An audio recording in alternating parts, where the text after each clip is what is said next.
Bonjour à tous bonjour et bienvenue à François Normand, journaliste économique et géopolitique chez Les Affaires. Bonjour, M. Normand. Bonjour.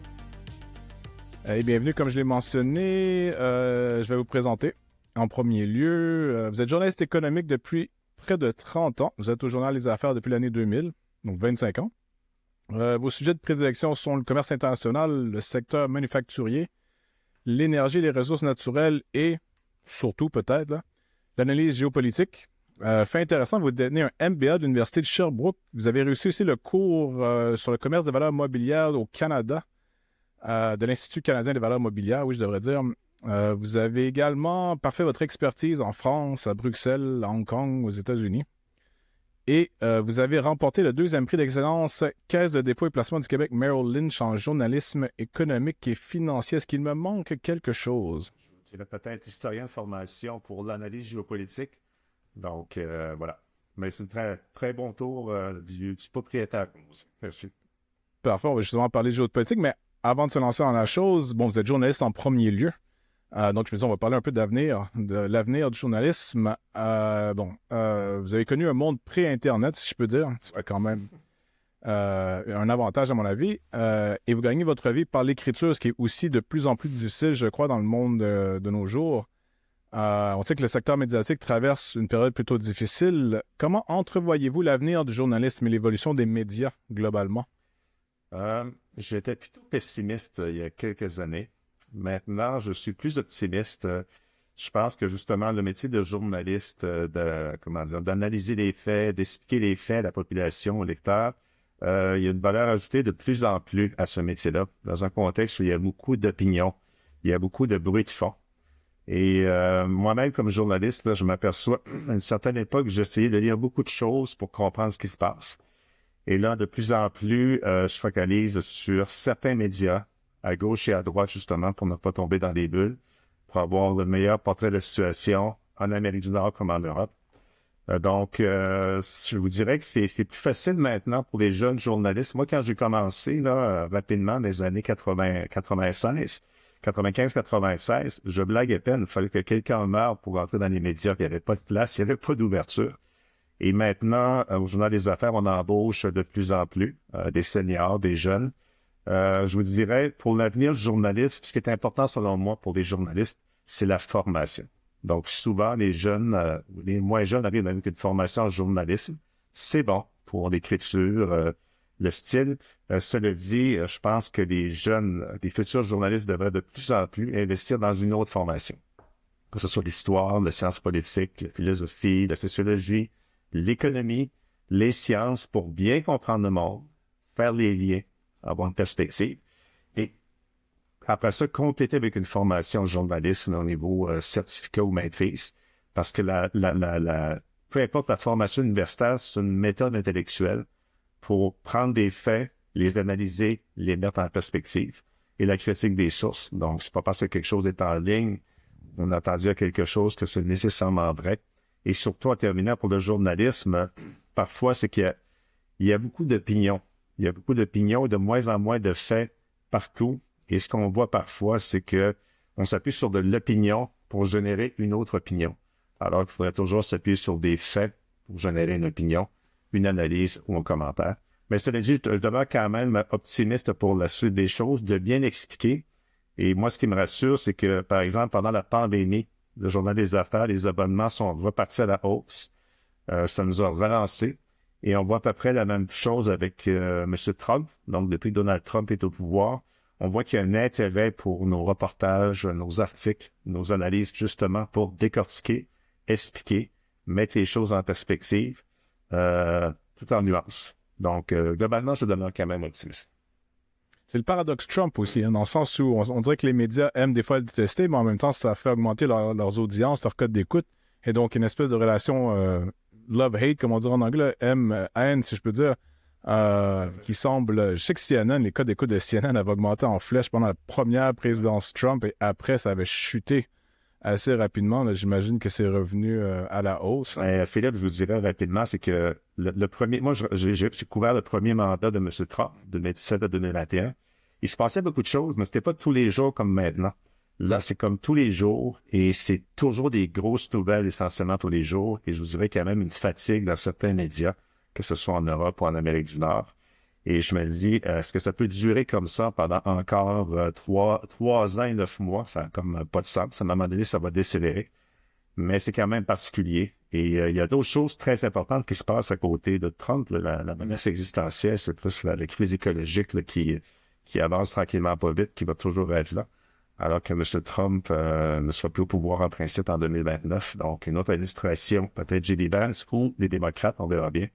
Mais c'est une petite fenêtre, 4 ans, quand on compare à la crise écologique qui est là pour longtemps. Tout à fait. Donc, on a parlé de Trump, Trump dit géoéconomique, géopolitique. Vous rédigez annuellement un livret, d'ailleurs, là, détaillant les clés géopolitiques pour les entrepreneurs, les entreprises du Québec, mais j'imagine toute personne qui a bien envie de le lire aussi. Oui. C'est peut-être une impression, mais j'ai l'impression qu'on parlait donc peu des risques géopolitiques en entreprise au Québec pour différentes raisons.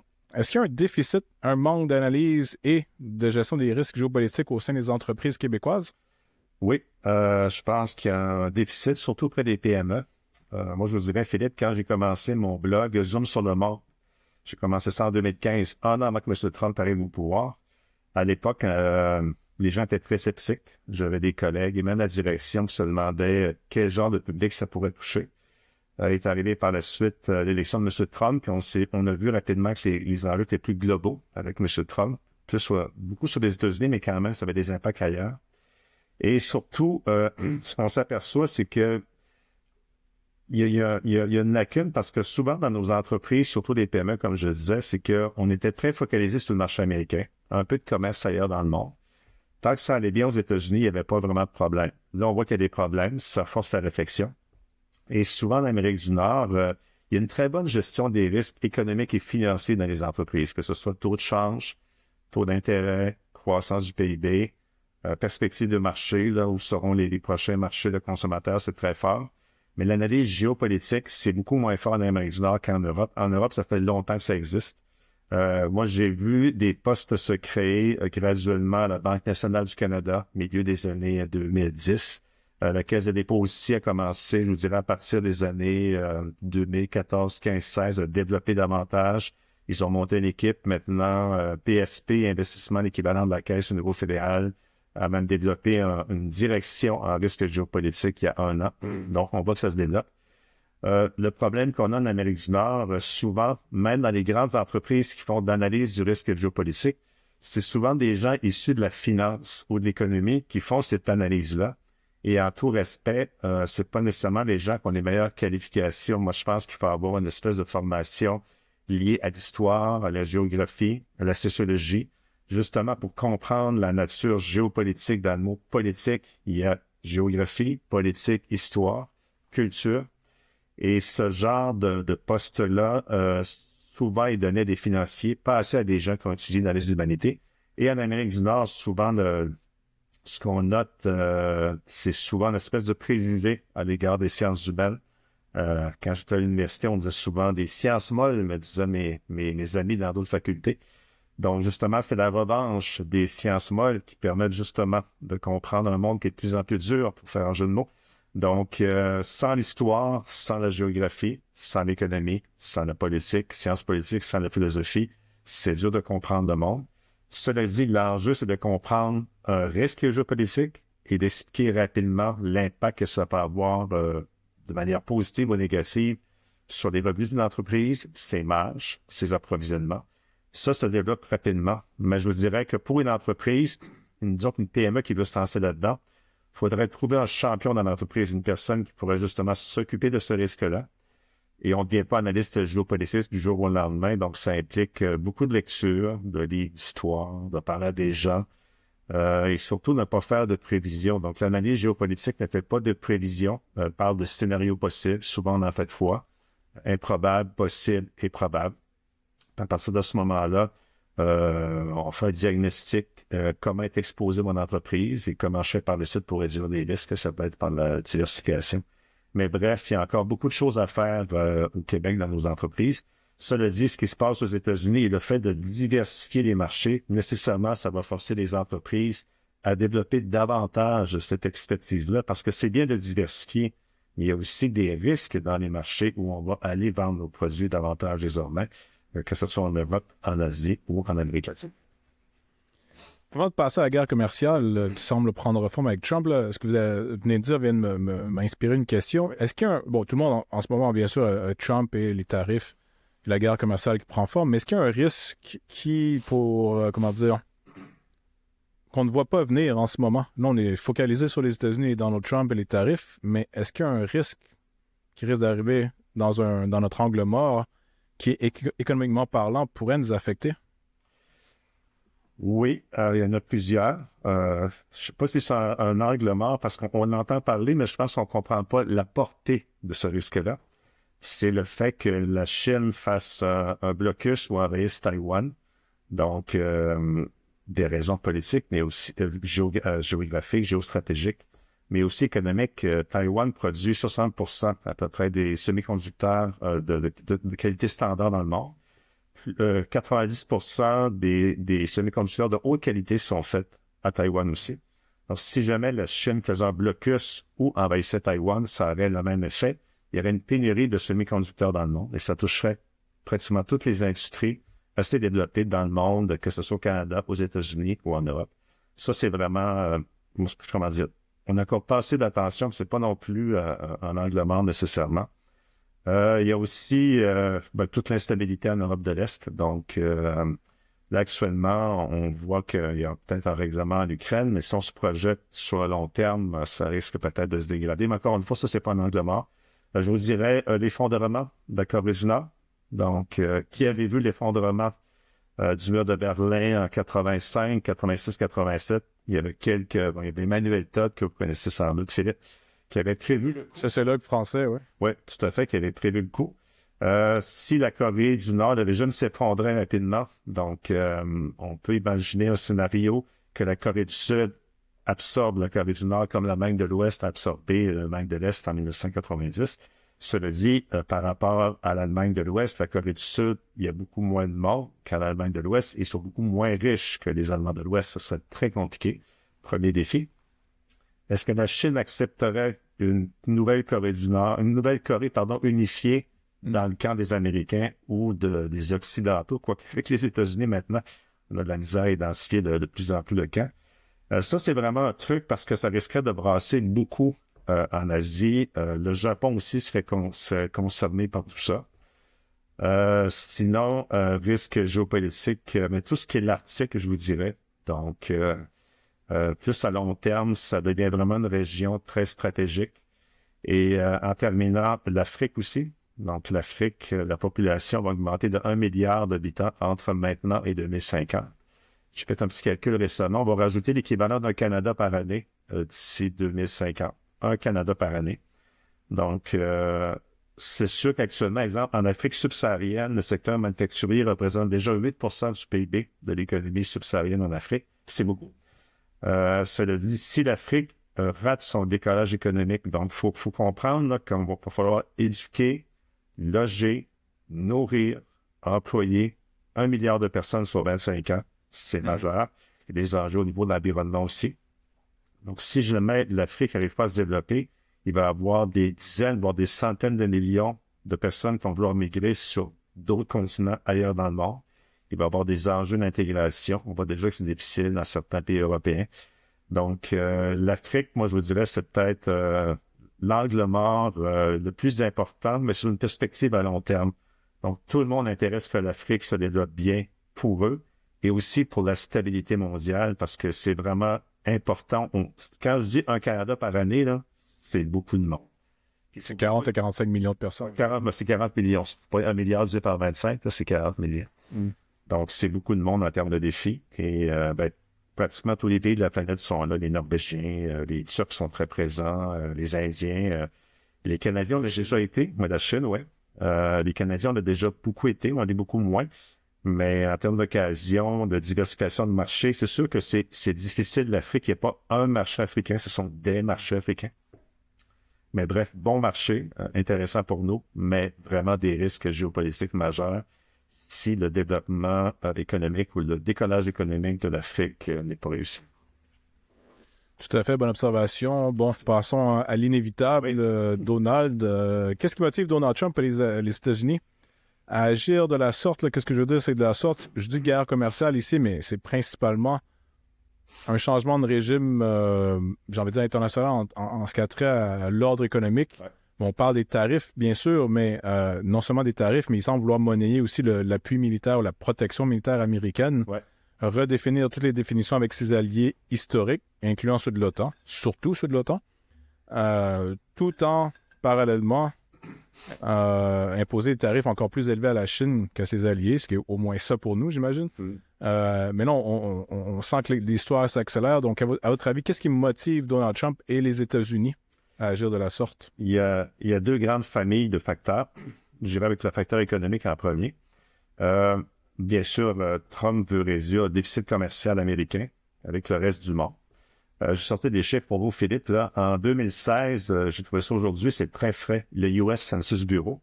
En 2016, le déficit commercial des États-Unis avec l'ensemble de la planète, c'était 735 milliards de dollars américains.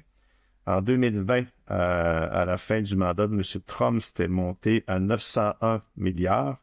Et en 2024, à la fin de l'administration Biden, c'était monté à 1202 milliards. Donc, c'est toujours en progression.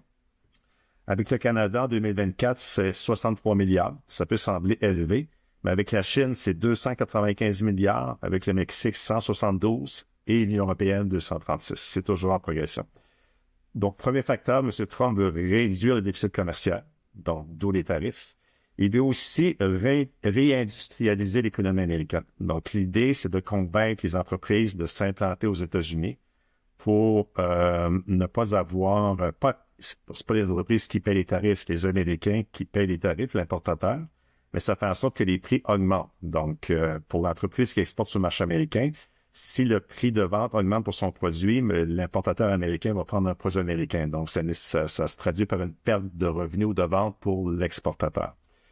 Donc, et aussi, M. Trump, il veut sécuriser les ressources vitales des États-Unis, donc notamment son intérêt pour le Groenland et surtout pour le Canada, le 51e État, ressources naturelles, minéraux critiques et stratégiques et l'eau. Donc, au niveau économique, là, c'est vraiment de réindustrialiser, sécuriser davantage les chaînes d'approvisionnement. Les Américains l'ont toujours fait, mais là, c'est comme si qu'ils veulent s'inspirer davantage de la Chine, d'être plus étatique à ce niveau-là. Les Chinois ont une vision souvent sur 10, 15, 25 ans, qu'on n'a pas du tout en Occident. On réfléchit en termes de trimestres, et lorsqu'on fait des plans d'affaires de 3 à 5 ans, c'est vraiment très, très, très long dans le temps. Donc là, c'est comme si, j'ai écrit récemment là-dessus, c'est comme si les Américains s'inspirent de la vision à long terme de la Chine pour assurer leur approvisionnement sur un horizon de 10, 20, 25 ans. Si vous regardez, Philippe, les deux grandes économies dans le monde, États-Unis et Chine, vont se développer de plus en plus. Même si la population de la Chine décroisse, elle a quand même une croissance économique qui va encore se maintenir quelques années, décennies. La croissance américaine va se poursuivre parce qu'il y a une hausse de productivité, une hausse de la population pour en investir beaucoup. Donc, ces deux grandes économies-là vont avoir beaucoup besoin de ressources. La Chine sécurise ses approvisionnements depuis environ 25 ans en Afrique, en Amérique latine, partout. Les États-Unis, essentiellement, laissent faire le marché des entreprises privées pour le faire, pour assurer des approvisionnements américains. Et moi, je pense qu'à Washington, on se dit, c'était bien, mais maintenant, c'est plus possible. Il faut être davantage interventionniste au niveau du gouvernement avec les entreprises pour sécuriser les chaînes d'approvisionnement. L'intérêt pour le Groenland s'explique notamment pour ça. Donc, il y a des ressources naturelles, bien sûr, les Américains pourraient les avoir avec des ententes, mais ils ont surtout peur que les Chinois et les Russes, un jour, s'accaparent ces ressources-là. Donc, moins de ressources pour les Américains. Ça, c'est le facteur économique. Facteur géopolitique, comme vous l'avez mentionné, avec M. Trump, l'ordre international de l'après-guerre est en train d'agoniser. Donc, rapidement, en 1945, après la Première Guerre mondiale, les Américains avaient contribué à la fin du conflit. Après ça, c'était retiré, avaient laissé les Européens par eux-mêmes s'arranger. Ça amenait à la Deuxième Guerre mondiale notamment. Donc, depuis 1945, les Américains avaient trois fonctions. Donc, ils assuraient la sécurité en Europe occidentale, s'assurait aussi d'assurer un ordre international. On avait créé le FMI, l'ONU, la Banque mondiale, l'OTAN par la suite, là, qui a été créé. Et là, c'est comme si que les Américains, étant une puissance déclinante, un déclin relatif, parce que la puissance américaine, en termes de valeur économique et militaire, augmente toujours, mais puisque celle des autres, je pense surtout à la Chine, augmente, donc tout n'a pas se regarder, c'est un déclin américain. Donc là, les Américains s'aperçoivent que finalement, ils ont moins d'influence qu'il y a peut-être 50 ans, ça leur donne une grande perspective. Donc là, on assiste à la fin du multilatéralisme. M. Trump est vraiment transactionnel, comme vous disiez. Je défends les pays de l'OTAN, mais à condition que vous me payez. Donc, me payer étant, vous payez votre facture pour vos dépenses militaires.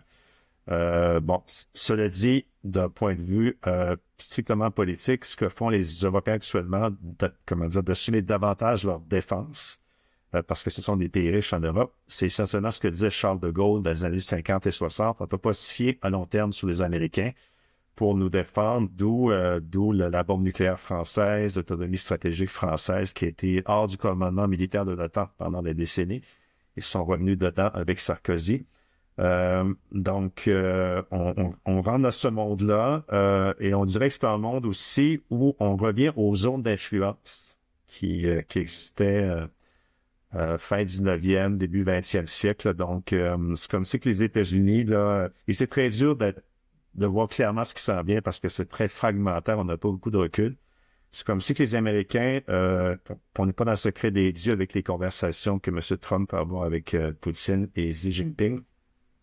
C'est comme si les Américains disent un peu une nouvelle doctrine Monroe, l'Amérique aux Américains, donc dans la zone d'influence des Amériques à partir du canal de Panama jusqu'au Groenland, que techniquement, géographiquement, c'est plus en Amérique qu'en Europe, d'un point de vue politique à cause du Danemark. Donc, zone d'influence pour les Américains dans la portion nord de l'Amérique, donc de Panama jusqu'au Groenland. La Russie influence en Europe de l'Est, là, un peu l'ancien empire soviétique, et la Chine, bien sûr, l'Asie-Pacifique, la mer, j'ai oublié le nom, la mer au sud de la Chine, au sud de Taïwan, la mer de Chine méridionale, excusez-moi, voilà. Donc, oui. et aussi, bon, l'Europe là-dedans qui se positionne. Encore une fois, moi, je pense que l'Europe, dans 5, 10, 15 ans, a le potentiel de devenir un 4e pôle géopolitique important. Ils ont la puissance politique, économique, militaire, culturelle pour s'affirmer. Il faut juste prendre conscience du pouvoir qu'ils ont. Donc, si vous avez des pays comme l'Allemagne, la France, le Royaume-Uni, qui sont capables de parler quand même d'une seule voix avec les Polonais aussi, peut-être les Ukrainiens, là, vous commencez à avoir une colonne vertébrale de la sécurité en Europe. Et ça peut devenir intéressant. Donc, bref, économie, plus d'industrie aux États-Unis, résoudre le déficit commercial. Au niveau politique, c'est mieux positionner les États-Unis dans un contexte où il y a un déclin de la puissance américaine. Et le rapprochement avec la Russie, ça peut être aussi vu d'une manière... si on se projette à long terme, il y a des gens qui affirment que c'est peut-être un peu ce qu'a fait Nixon pendant la guerre froide en détachant la Chine communiste de la Russie pour affaiblir le bloc communiste. Donc, effectivement, c'est possible qu'il y ait effectivement cette stratégie-là à long terme. Je crois que c'était Brzezinski, si je peux me permettre. J'ai oublié son prénom, mais conseiller... Zbigniew Brzezinski, oui. Zbigniew Brzezinski, qui avait dit « On est allé en Chine cette fois-ci pour détacher la Chine communiste de l'Union soviétique de l'époque. Ouais. Et dans 50 ans, on va devoir faire l'inverse. Détacher la Russie de la Chine qui va avoir inversé les rôles en termes d'influence et de pouvoir face à la Russie. Donc, c'est pas tout à fait fou. Là. Non, c'est un scénario plausible. Et c'est sûr qu'actuellement, ça a l'air difficile de voir ça, mais c'est... je m'attends pas qu'il y ait une alliance très forte entre les États-Unis et la Russie, malgré tout. Mais effectivement, écoutez, en 1945, ça avait l'air totalement farfelu de parler de l'Union européenne sur l'Europe en ruine, quand les Allemands et les Français se détestaient. Peut-être que dans 25-50 ans, il va y avoir une espèce de sécurité pan-européenne. De Gaulle disait de l'Atlantique à l'Oural, l'Europe. Là. Donc, la même ère de civilisation, la grande civilisation européenne, avec la partie orthodoxe et la partie catholique protestante. Peut-être qu'un jour, on assistera à ça. Est-ce que M. Trump le voit comme ça? Je ne sais pas. Mais bref, l'ordre international est en train de bouger. Ça arrive souvent dans l'histoire. Là, on avait vécu une espèce de 8 décennies d'une paix relative de 1945 à maintenant avec la Pax Americana. Il y a un nouvel ordre international qui va se mettre en place. C'est dur de voir des contours exacts pour l'instant. Cela dit, pour le Canada, ça nécessite nécessairement que falloir revoir nos alliances. Et ce qui est le choc pour les Canadiens, c'est de considérer peut-être que les Américains ne sont plus nos alliés, comme on a connu longtemps. Donc, c'est pas un pays ennemi, mais c'est plus des alliés comme auparavant. Et je pense que le lien de confiance est brisé avec les États-Unis. Même si les démocrates reprennent le pouvoir en 2029, peut-être que ça va revenir à une situation, une relation plus cordiale, mais il y a quelque chose de brisé, qui se brise actuellement, le lien de confiance, et c'est très dur de réparer un lien de confiance aussi. Vous avez mentionné que l'Empire américain, ou je dis l'Empire américain, mais les États-Unis étaient sur un déclin relatif. Ma façon d'interpréter la chose, c'est que Donald Trump tente d'inverser ce déclin, assurer la pérennité de l'Empire américain pour le 21e siècle, disons. Est-ce qu'il peut réussir à inverser le déclin, à votre avis? Ça dépend qu'est-ce qu'on entend par puissance américaine. Puissance américaine, donc. La puissance américaine pendant la guerre froide et à la fin de la guerre froide. Pendant la guerre froide, c'était vraiment, l'armée américaine est en Europe, la marine américaine, la Navy, on se rend pas compte, mais la mondialisation d'économie de 45 à maintenant, pourquoi ça fonctionne? Essentiellement, c'est parce que la Navy américaine navigue sur tous les océans. C'est ce qui permet au commerce international de naviguer relativement de manière sécuritaire dans des détroits, etc. Donc, sans la marine américaine, on avait un autre type de mondialisation. Donc, il y avait une puissance militaire qui permettait la mondialisation. Il y avait aussi le soft power américain, qui faisait en sorte que ça convainquait les gens d'adhérer aux valeurs des États-Unis. Donc, ça renforce l'influence américaine. Actuellement, je suis pas certain que le soft power américain se porte très bien. Donc, si Trump veut, rendre sa grandeur à l'Amérique, comme il dit, Make America Great Again, il peut réindustrialiser davantage les États-Unis. Mais à quel prix? C'est que là, il est en train de il est en train de rompre les alliances traditionnelles avec les Européens. Avec les pays asiatiques non plus, c'est pas très intéressant pour lui. Donc, si on se projette dans 10-15 ans, peut-être que l'économie va se porter mieux. Peut-être que les sources d'approvisionnement, exemple en minéraux critiques des États-Unis, ça va être beaucoup mieux que maintenant. Mais en termes d'alliance, d'amis et d'influence dans le monde, ça risque pas d'être très fort par rapport à maintenant. Si vous regardez la Chine, les pays sont alliés de la Chine, souvent des alliances parce qu'on craint la Chine ou bien qu'on a peur de représailles économiques de la Chine ou politiques. Alors que pendant la guerre froide, il y avait vraiment, une volonté d'être les alliés des Américains. Donc, les Européens aimaient être les alliés des Américains parce que c'était une puissance amie. Il y avait une certaine admiration, même si parfois on était très critique des États-Unis. Donc, oui, M. Trump veut, réaffirmer une puissance économique et militaire peut-être des États-Unis. Au point de vue de l'influence, je suis pas certain que ça va être une influence constructive avec ce ton-là, malheureusement. Mais l'amitié européenne envers les États-Unis s'est pas transformée en dépendance du côté européen surtout, même canadien en fait, là, mais européen surtout. Oui, tout à fait, effectivement. Puis encore une fois, moi j'aime bien Charles de Gaulle, je suis en train de lire ses mémoires de guerre justement actuellement. Effectivement, moi je pense que c'est possible que dans 5-10 ans qu'on dise merci, M. Trump. Pourquoi? Parce que un continent riche, développé, avec une population de plus de 500 millions d'habitants éduqués, est capable d'assumer sa défense toute seule, tout seul, ce continent-là. Et je vais vous citer une citation du premier ministre polonais, M. Tusk.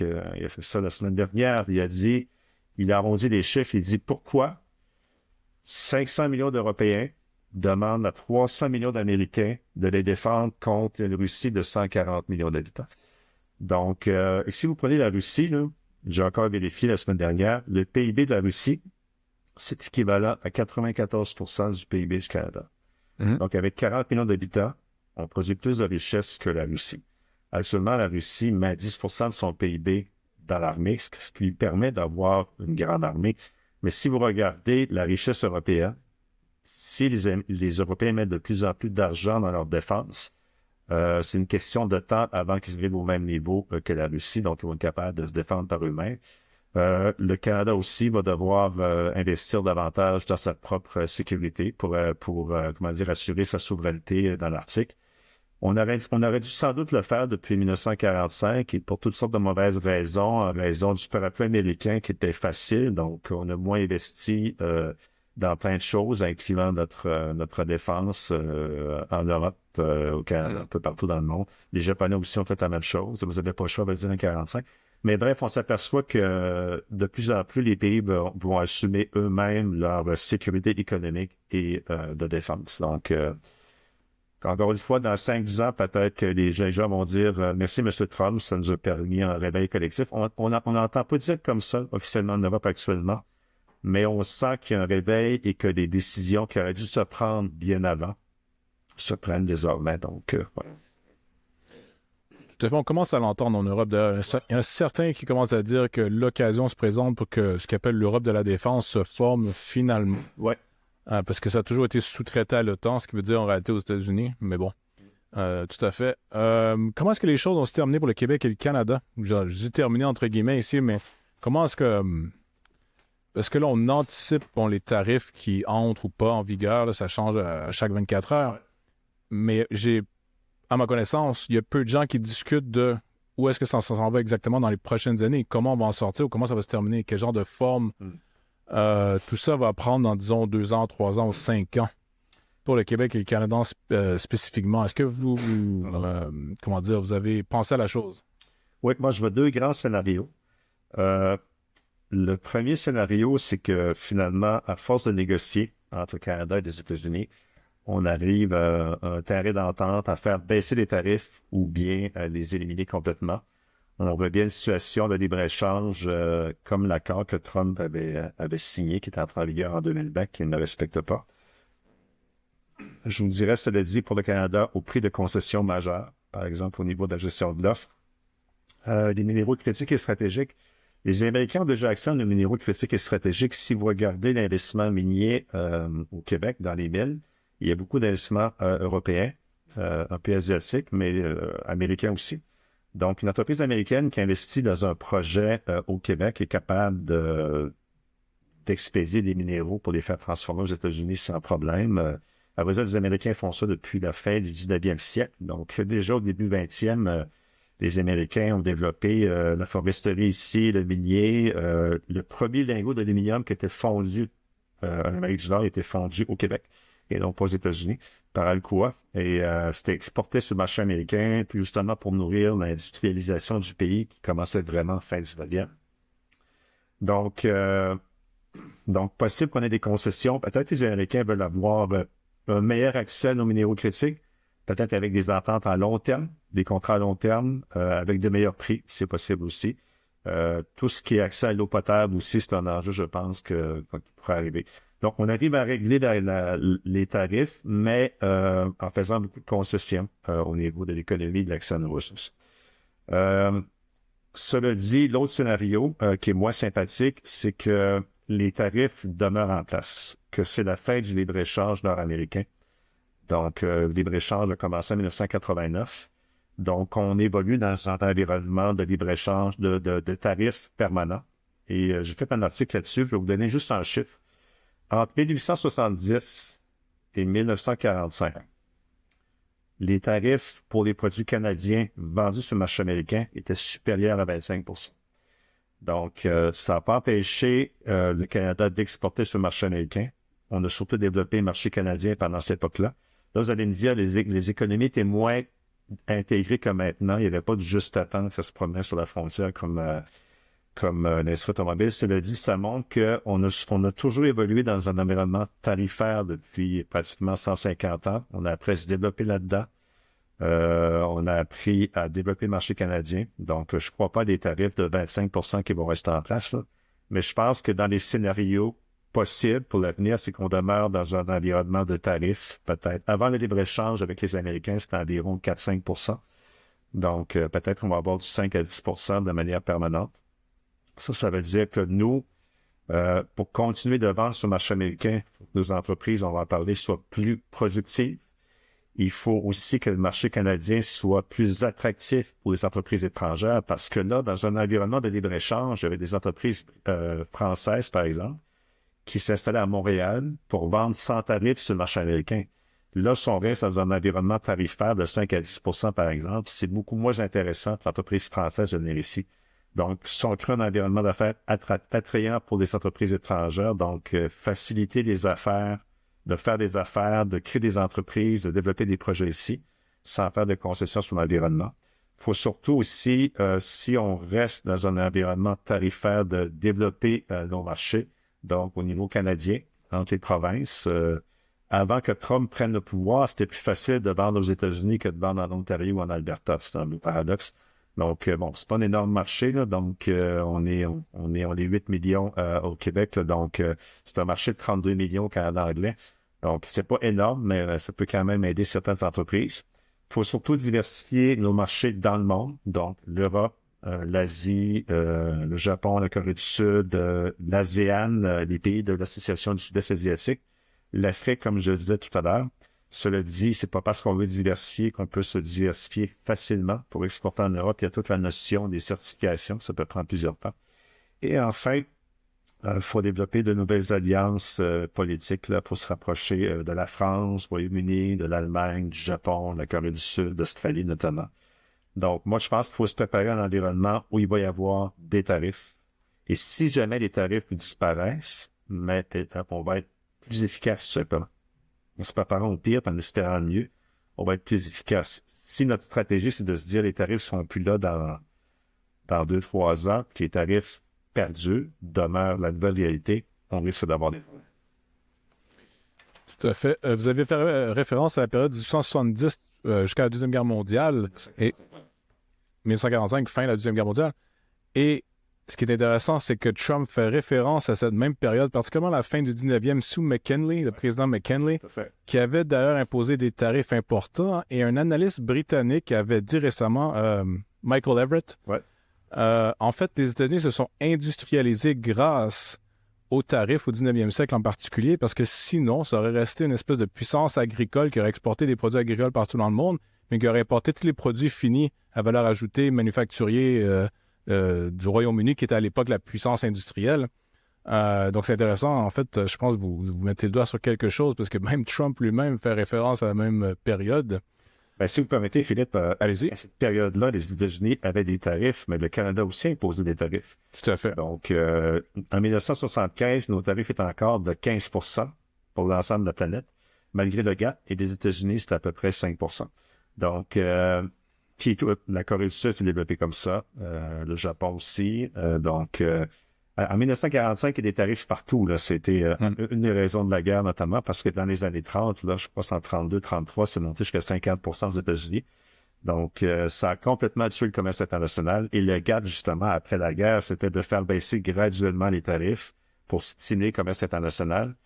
Et le GATT étant le General Agreement on Trade and Tariffs, quelque chose comme ça? Effectivement, le Canada est un des pays fondateurs du GATT et c'est devenu l'OMC en 95. Donc, maintenant, l'OMC, c'est un peu sur la glace. Là, il n'y a plus vraiment... Tout le monde fait des accords bilatéraux. Donc, Trump est vraiment en train d'achever l'esprit du GATT. Là. Un autre sujet de balado peut-être pour vous, Philippe, mais c'est quand même dramatique. Cet outil-là qui a permis à des millions de personnes de sortir de la pauvreté, qui a stabilisé le commerce international, qui a favorisé la paix. On est en train de renoncer à ça pour revenir à un environnement tarifaire fin 19e siècle. Et ce que M. Trump ne dit pas rapidement, c'est que McKinley, après quelques années, il a trouvé que la politique des tarifs, finalement, c'était pas une bonne idée. Donc, il est revenu un peu sur son argumentaire au début du 20e, juste à la fin de son mandat. Intéressant. Passons à l'économie québécoise. On l'a mentionné brièvement. Bon, dans un contexte où, je sors quelques éléments ici, la productivité au Canada et au Québec est en baisse depuis à peu près une décennie, là, approximativement. Le vieillissement de la population s'accélère, ce qui réduit la population active ou la taille de la population active. L'économie au Québec semble aussi avoir la difficulté à entrer dans une ère de production de produits à valeur ajoutée. On exporte des boulons, mais on ne fait pas de voitures, par exemple. Je dis ça comme exemple. Et on voit que l'État québécois, même s'il s'est transformé, reste un joueur prépondérant dans l'économie québécoise. Comment voyez-vous l'avenir, le potentiel économique du Québec? Il y a des éléments que j'ai mentionnés tout à l'heure. Je pense qu'il faut vraiment faire des chantiers de productivité. Là, c'est maintenant ou jamais. Si on n'augmente pas notre productivité dans les prochaines années, on ne le fera jamais, là, parce que là, c'est vraiment important. Et c'est dur à vendre la productivité parce que c'est pas de travailler plus, c'est pas de travailler plus fort, c'est travailler mieux. C'est avoir de meilleures technologies. La productivité, c'est pas compliqué. C'est des nouvelles technologies, former les employés, puis l'organisation du travail. Rapidement, j'ai parlé d'une entreprise il y a quelques mois. Ils avaient 5 étapes dans un processus de production dans une heure. Ils sont passés de 5 à 3 étapes. Au lieu de prendre 1 heure pour faire le produit, ça prenait 30 minutes avec aucun impact sur la qualité du produit. Ils faisaient comme ça parce qu'ils avaient toujours fait les choses comme ça. C'est en faisant une espèce de kaizen, une réflexion à l'interne sur l'efficacité, qu'ils ont découvert, cette chose-là qui pouvait couper. Donc, on augmente notre productivité. Faut aussi faciliter la création d'entreprises au Québec. C'est encore très difficile de créer des entreprises. Il y a beaucoup de paperasserie. C'est vraiment compliqué. Faut aussi valoriser la formation technique. On a eu tendance au Québec, à partir de la Révolution tranquille, de favoriser avec raison, de valoriser l'éducation postsecondaire, collégiale, universitaire. Effectivement, il faut le faire. Mais en même temps, on a aussi dévalorisé un peu le savoir technique. Donc, exemple, en Allemagne, c'est très cool de travailler dans le secteur manufacturier. Je suis pas sûr que c'est cool, comme diraient mes ados, d'être dans le secteur manufacturier au Québec. Pourtant, vous avez des emplois très techniques avec la fine technologie, l'intelligence artificielle, c'est très bien payé. Il y a beaucoup de possibilités de croissance. Il faut aussi continuer la décarbonation de notre économie. Donc, le réflexe actuellement, c'est de se dire, puisque les Américains tournent un peu le dos à cette transition-là, pourquoi nous, on ne prendrait pas une pause? Le problème, c'est si on prend une pause, mais les autres régions dans le monde ne prennent pas vraiment de pause. En Europe, on va continuer. La Chine continue à être un leader en tout ce qui est la filière batterie, véhicules automobiles. Et si on veut diversifier nos marchés, puis on ralentit notre transition énergétique, par exemple, en Europe, il va y avoir des nouvelles certifications qui vont rentrer bientôt pour des produits faibles en carbone. Donc, si nous, on s'est collé sur l'exemple américain, puis on n'a pas décarboné assez nos entreprises, notre économie, puis on veut vendre en Europe, le piège qui nous passe sous le nez, c'est que nos produits ne sont pas assez décarbonés pour les vendre en Europe, puis ça va coûter des tarifs pour les vendre aux États-Unis. Donc, on continue la transition énergétique. Faut développer nos minéraux critiques et stratégiques. La planète en a besoin. Cela dit, essayons de faire de la deuxième et de la troisième transformation. Ici, ouais. Donc, deuxième, ça peut être des éléments pour mettre dans des batteries. La troisième, ça peut imager des voitures ou des batteries qui sont vraiment assemblées ici.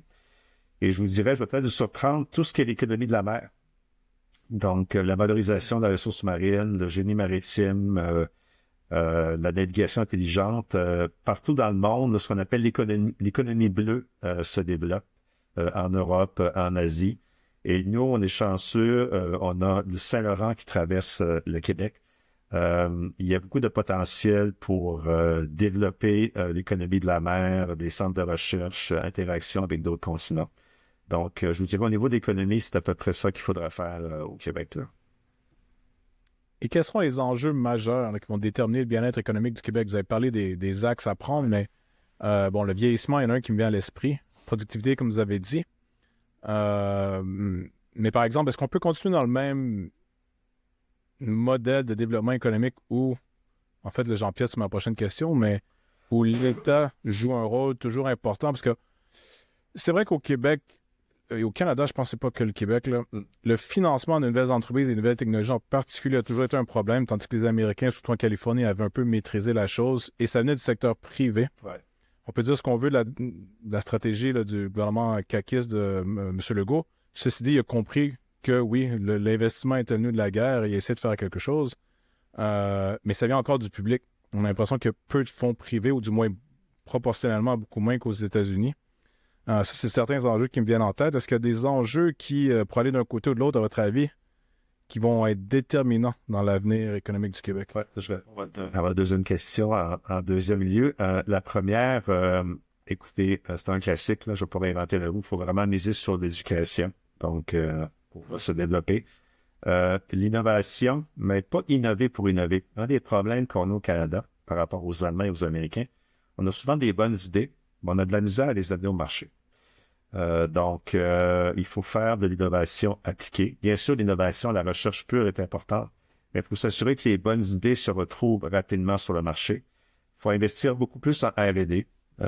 Souvent, c'est le secteur public qui stimule ce genre de choses-là. Il faut que les entreprises privées le fassent davantage. Vous savez, je ne sais pas si vous êtes familier avec l'expression manufacturier 4.0. Donc, c'est l'industrie manufacturière où vous avez l'intelligence artificielle, les robots, l'automatisation, c'est très intégré, les machines se parlent entre elles. C'est très développé aux États-Unis, en Allemagne, en Europe.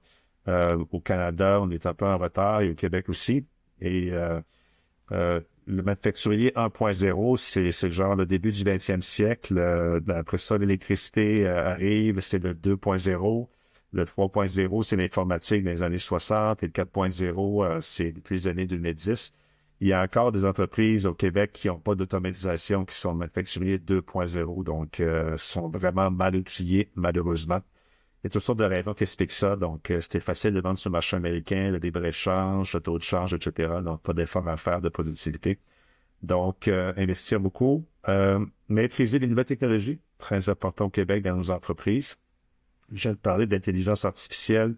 Il y a vraiment une révolution qui se prépare en IA dans tous les secteurs, que ce soit en journalisme, dans les usines, même en droit, en médecine. Il faut embrasser ces technologies-là elles sont là, ils vont pas partir.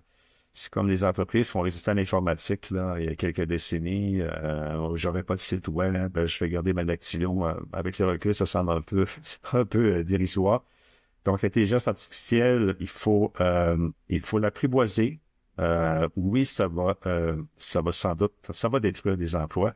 Comme l'informatique a détruit des emplois, il y a Ça va en créer aussi. ça va en créer aussi. Il y a 100 ans, je veux dire, la majorité des Québécois travaillaient dans le secteur agricole, sans doute. Maintenant, c'est 2% de la population. Puis le taux d'emploi est plus élevé maintenant qu'il ne l'était au début du 20e siècle. Donc, mais ça passe par l'éducation, maîtriser les technologies. Et même moi, dans mon travail, on commence à utiliser l'IA, donc il faut s'intéresser à ça. Donc, pour moi, c'est un outil qui m'aide à faire de la recherche. Ça fait pas de la recherche pour moi. Ça permet d'être plus efficace et je valide les sources. Et je reprends ma parenthèse. Mon exemple peut s'appliquer dans différentes industries. L'IA permet, par exemple, le secteur manufacturier de faire des meilleures prévisions de production, de réduire les pertes, d'analyser des bases de données qu'aucun humain ne peut analyser, même s'il met des heures et des heures. Donc, l'IA peut faire ça en quelques secondes. Ça permet de prendre les ressources humaines et de les mettre sur des choses plus à valeur ajoutée, le jugement, la perspective que l'IA n'aura pas. Et enfin, je vous dirais, ce qui est important pour notre économie, c'est d'attirer des talents. Et là, je refais le lien avec les États-Unis. Actuellement, aux États-Unis, il y a des gens qui utilisent le terme attaque contre la science. Donc, je ne sais pas si c'est une attaque contre la science, mais il y a quand même beaucoup de recherches qui semblent être valorisées dans ces organisations publiques aux États-Unis avec la nouvelle administration Trump. Je lisais, je pense aujourd'hui ou hier, qu'en Europe, on commence justement à solliciter des chercheurs américains pour venir travailler en Europe. Si jamais il y a des scientifiques qui décident de quitter les États-Unis, c'est peut-être à rapatrier quelques-uns chez nous, ça pourrait être bon. Donc, il faut que le Canada demeure un pôle pour attirer des gens. On dire qu'historiquement, ça a été l'inverse. Oui. Les Canadiens et les Européens quittaient pour les États-Unis, les scientifiques, pour profiter du monde académique et intellectuel, les scientifiques américains. Un exode de cerveau qui a été dramatique pour le Canada et le Québec pendant des années. Je m'attends pas à une inversion majeure des flux, mais bon, on peut quand même attirer certaines personnes si jamais c'est bien compliqué de faire la recherche. Au niveau de l'interventionnisme de l'État, effectivement, moi, l'exemple que je peux vous donner, c'est la filière batterie, dans laquelle j'ai travaillé avec un collègue. Il y a encore un an, on avait l'impression que la saveur du mois, c'était vraiment la filière batterie et qu'il n'y avait aucun autre secteur de l'économie, ou presque, qui ne comptait, j'exagère à peine. Même dans l'attribution des blocs d'électricité, on donnait beaucoup de choses à la filière batterie et tout ce qui gravitait autour de la filière batterie. On a délaissé certains secteurs. Cela dit, je pense que les gouvernements, et tous les gouvernements le font, par exemple, que ce soit, par exemple, aux États-Unis, les Américains mettent des sommes faramineuses en aérospatial, le civil, militaire aussi. Même chose en Europe avec Airbus. On a souvent critiqué l'argent que les gouvernements mettaient dans Bombardier, mais ça n'avait aucune mesure avec ce que les Européens ont fait avec Airbus ou les Américains avec Boeing.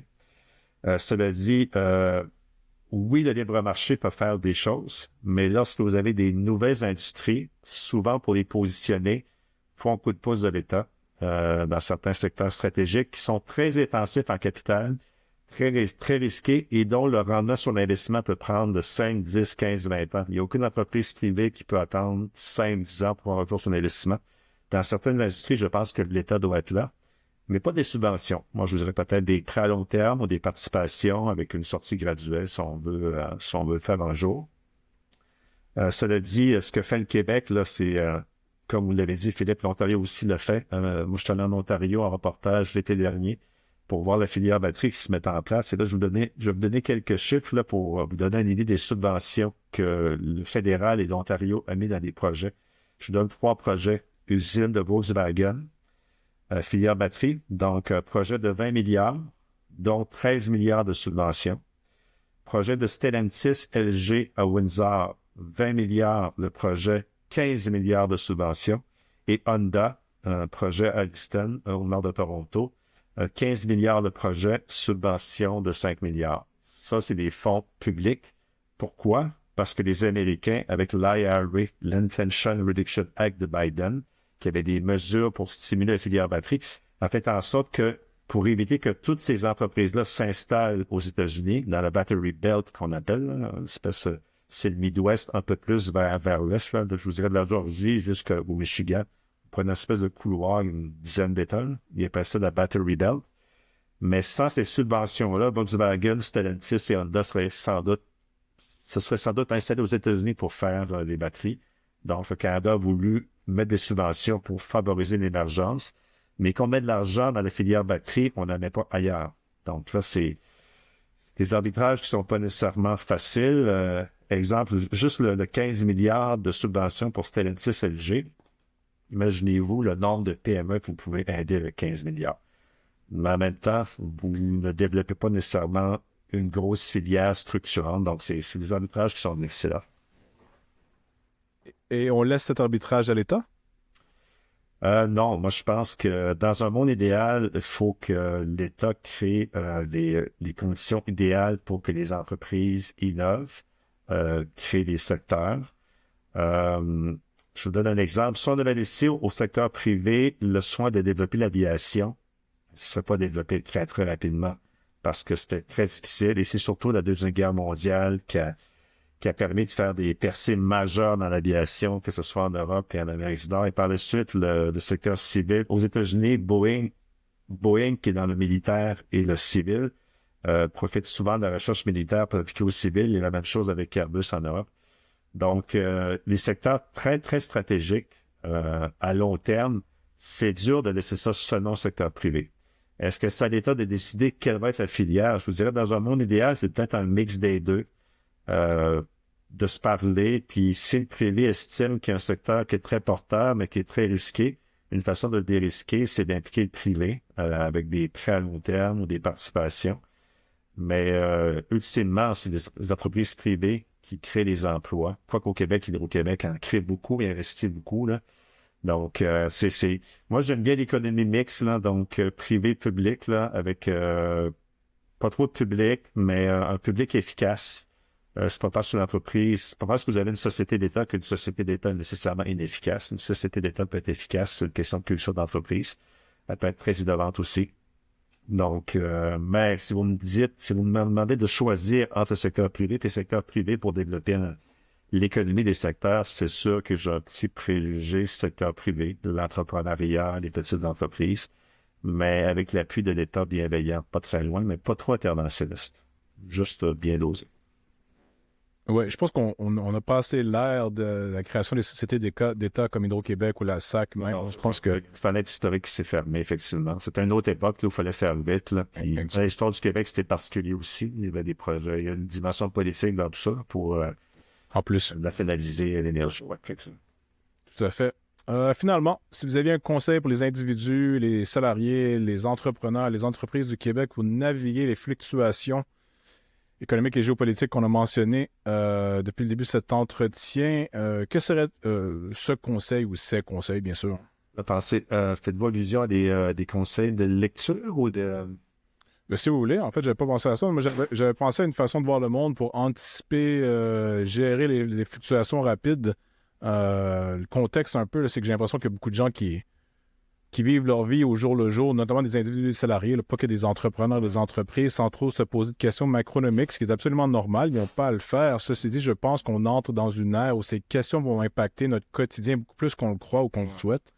Mais si les conseils de lecture, par contre, très bonne idée, oui. Écoutez, là, j'ai un peu des formations professionnelles. Moi, je pense que pour comprendre le monde, il faut comprendre d'où vient ce monde-là. Donc, je pense qu'une bonne façon de comprendre l'actualité, de réduire peut-être le niveau d'anxiété, c'est de lire beaucoup sur l'histoire. Donc, l'histoire politique, économique, et de pas hésiter à reculer de 100, 200 ans. Ça permet de comprendre le monde. Juste actuellement, ce que veut faire Donald Trump, ça ressemble un peu à ce qu'on appelle les républiques impériales américaines, la deuxième moitié du 19e siècle. Donc, vous l'avez dit avec les tarifs de McKinley, mais c'est une époque aussi où on voulait accaparer des territoires. Lire des livres d'histoire. Moi, j'aime bien aussi les essais de prospective, mais se méfier des gens qui font des prévisions, des prédictions.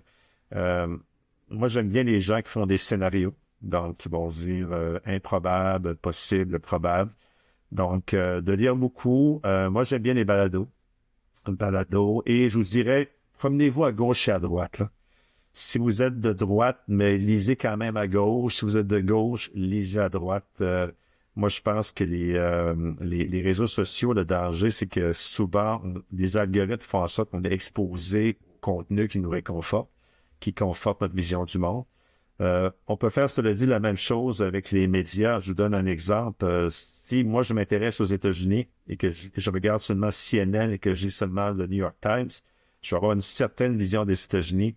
Si je regarde juste Fox News et que je lis seulement le Wall Street Journal, je vais avoir une certaine vision des États-Unis.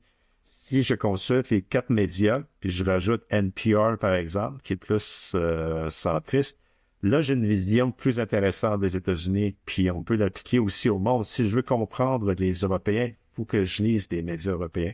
Si je veux comprendre le Canada anglais, il faut que je lise le Canada anglais. Donc, je dirais pas avoir 10 médias, mais peut-être 5 bons médias qui sont à gauche et à droite, qui sont européens et américains et qui permettent d'avoir une vision globale. Donc, je pense que ça permet de mieux comprendre dans le monde dans lequel on vit et surtout d'anticiper ce qui peut arriver. Donc, c'est à peu près ça que je donnerais comme conseil.